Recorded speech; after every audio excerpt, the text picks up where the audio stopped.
4.1, जिसमें अपन ने पहला पूरा हो गया, दूसरे का अपन ने 3 तक हो गया, चौथा पढ़ते हैं अपन। एक रेलगाड़ी 480 किलोमीटर की दूरी समान चाल से तय करती है।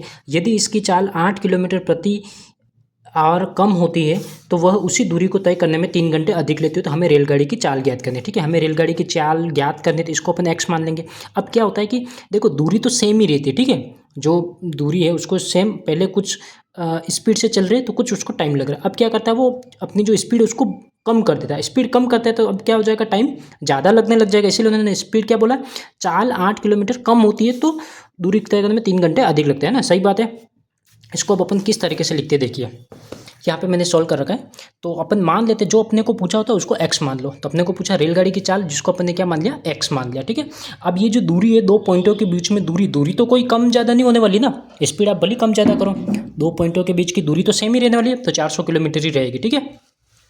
ये मैंने 480 किलोमीटर। अब अपने को एक फॉर्मूला पता होना चाहिए, चाल बराबर क्या होता है, दूरी बटा समय, जो अपन ने छोटी क्लास में पढ़ा हुआ, ठीक है। तो समय बराबर क्या हो जाएगा, समय यहाँ पे जाएगा तो चाल नीचे आ जाएगा, तो समय बराबर क्या हो जाएगा, दूरी बटा चाल हो जाएगा। ये अपने को फॉर्मूला पता होना चाहिए। तो पहले कितना टाइम लगता है, तो माना कि अपन ने पहले जो चाल थी वो x थी और दूरी कितनी थी, दूरी थी 480 थी, चाल थी अपने पास में x, तो जो टाइम आ जाएगा उसको मान लिया अपन ने t, ठीक है।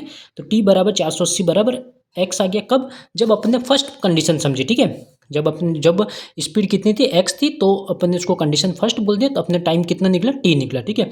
सेकंड कंडीशन लेते हैं, जहाँ पर क्या हो रहा होगा कि दूरी तो सेम ही रह रही है, लेकिन इस बार जो चाल है वो चाल कितनी हो गई, x माइनस 8 हो गई, है ना। 8 जो है वो कम होगी, तो टाइम क्या बढ़ गया था, कितना बढ़ गया था, जितना पहले टाइम लग रहा था उसमें 3 जोड़ दो, 3 घंटे ज़्यादा लगने लग गए। तो इसको मैंने बोल दिया समीकरण नंबर 2, ऊपर वाले को बोल दिया मैंने समीकरण नंबर 1। तो यहाँ पे जो आपको टी दिख रहा है ना, इस टी की जगह पे इस टी की वैल्यू रखनी है 480/x, ठीक है। तो इसको मैंने पूरा लिख लिया यहाँ पे समीकरण 2 में, टी का मान टी बराबर 480 रखने पर, ठीक है। यहाँ पे तुम्हें दिख रहा होगा।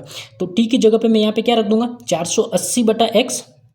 देखिए ये जो समीकरण है ना, इसी की जगह पे मैंने टी जगह 480/x लगा, और ये +3 है, ये 480/x मैंने ये वाला कर दिया, ठीक है अपन ने। अब क्या करता है अपन यहाँ पे, इसके नीचे कुछ नहीं, तो इसके नीचे मैं हर बार बोलता हूँ इसके नीचे कुछ नहीं तो 1 है, तो यहाँ पे 3x गुणा 1 करूँगा तो कितना आ जाएगा, x ही आ जाएगा। और फिर ये इससे गुणा करूँगा तो 480, और 3 गुणा x किया तो 3x ये आ गया, ठीक है।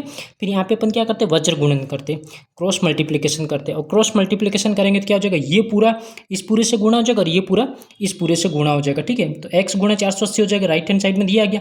और यहाँ पे ये पूरा गुणा किया अपन ने। अब गुणा कैसे करते हैं अपने को पता ही है यहाँ पे, तो ये पूरा गुणा किया तो मेरे पास में ये समीकरण आ गए थे, ठीक है।